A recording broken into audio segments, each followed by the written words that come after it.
Stage షోల్లో మీకు విపరీతమైన ఉత్సాహంతో జనాన్ని ఎంటర్టైన్ చేస్తారు కదా, అది ఏం లేదు, నా క్యారెక్టరే సార్. ఇప్పుడు మనం మాట్లాడుకుంటున్నాం కదా, ఇప్పుడు నా ఒరిజినల్ క్యారెక్టరే ఇట్లా ఉంటాను నేను. ఓకే. సో ఇది ఏంటంటే అక్కడికి వెళ్ళినా కూడా నన్ను చుట్టి 12 కెమెరాలు ఉన్నాయి, నేను కొంచెం జాగ్రత్తగా ఉండాలనేది మనసులో ఉంటుంది, కానీ మాట్లాడేటప్పుడు వచ్చేస్తూ ఉంటుంది ఫ్లో. ఓకే. సో ఈ నవ్వు ఇచ్చిన భగవంతుడు ఇచ్చిన వరంగా వాళ్ళు కూడా నన్ను యాక్సెప్ట్ చేశారు. అందరి క్యారెక్టర్లు ఒప్పుకోరేమో, సమ్ టైమ్స్ కామెడీ చేసినా యాక్సెప్టబిలిటీ ఉంది, మిమ్మల్ని అలాగే చూస్తాం. మీరు బాధ మీరు పెడితే మేము ఒప్పుకోం. నమస్కారం, బాగున్నారా అన్నాను అనుకోండి, ఏమైంది ఇడికి అంటారు. ఇప్పుడుదా బాగున్నాడు కదా అంటే ఒక మార్కు. మన 35 ఏళ్ళ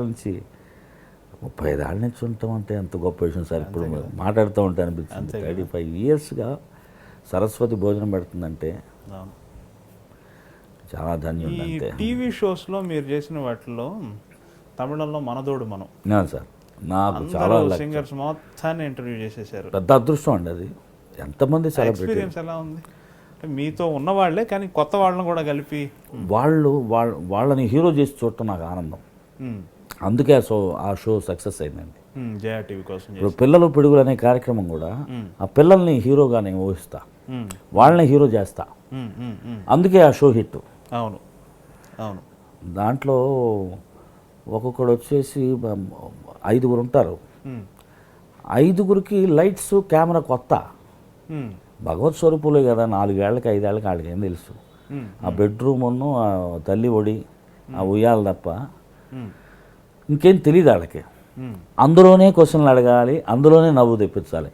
దానికి నేను పడే తపన 5-6 గంటలు నేను నిలబడే ఉండాలి. ఒకడు బాగా లావుగా ఉంటాడు, పక్కనే ఉండి గీకుతూ ఉంటాడు.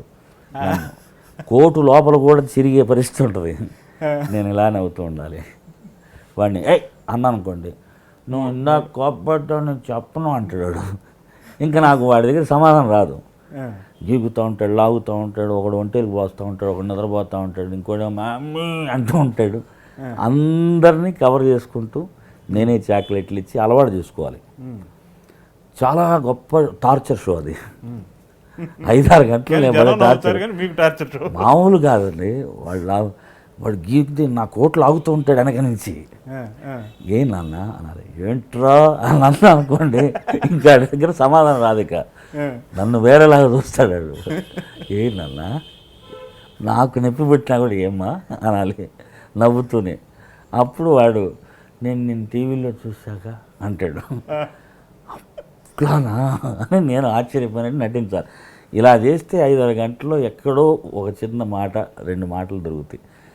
దాంట్లో సగం ఎడిటింగ్లు వెళ్ళిపోతూ ఉంటాయి. ఒకడు అంటాడు, ఒక కుర్రోడు వచ్చేసి మా మమ్మీ డాడీలో ఎవరినానా నీకు ఇష్టం అంటే, మమ్మీ అంటే ఇష్టం, డాడీ అంటే ఇష్టం లేదు అన్నాడు. ఏమ్మా అంటే, పగలు నాకు ముద్దులు పెట్టి రాత్రి మమ్మీ పెడతాడు అన్నాడు. ఇలాంటివి చాలా ఉంటాయి. Okay okay okay cut cut cut రకరకాలు. రికార్డింగ్లో కూడా మీ అల్లరి ఇంతే ఉంటుందంట కదా, పక్క సింగర్లు నవ్వాపుకోలేకపోతారంట కదా. అది ఏంటంటే అట్మాస్ఫియర్ని ఎనర్జెటిక్గా మార్చుకోవటం నాకు చాలా ఆనందంగా ఉంటుంది. ఎందుకంటే సింగర్స్లో ఎవరితో కంఫర్ట్ మీరు? నాతో అందరు కంఫర్టబుల్గా ఉంటారండి. అది లక్. అందరికీ నేనంటే అపమానం కలగటం అది ఏదో అదృష్టం. ఎవరైనా సరే, జిక్కి అమ్మ, సుశీలమ్మ, జానకమ్మ, వాణిజ్యరం గారు, అందరికీ ఓ మనమా ఓకే. వాళ్ళు ఏంటంటే వాళ్ళ ఇంట్లో పిల్లవాడు వచ్చినట్టు ఇక కూర్చొని ఏదో కబుర్లు చెప్పడం, వాళ్ళకి తగిని వాళ్ళని సంతోషమైన మూడ్లోకి తీసుకురావటం. బాధాకరమైన విషయం ఏంటంటే పేతాస్ సాంగ్ కూడా నవ్వుకునే పేతాస్ సాంగ్ పాడతాం.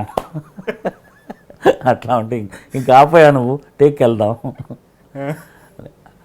అట్లాంటి గొప్ప వాళ్ళతో పనిచేయటం అదృష్టం కదా sir. Hi, this is Mano. Watch my exclusive interview with Yamuna Kishore in I dream.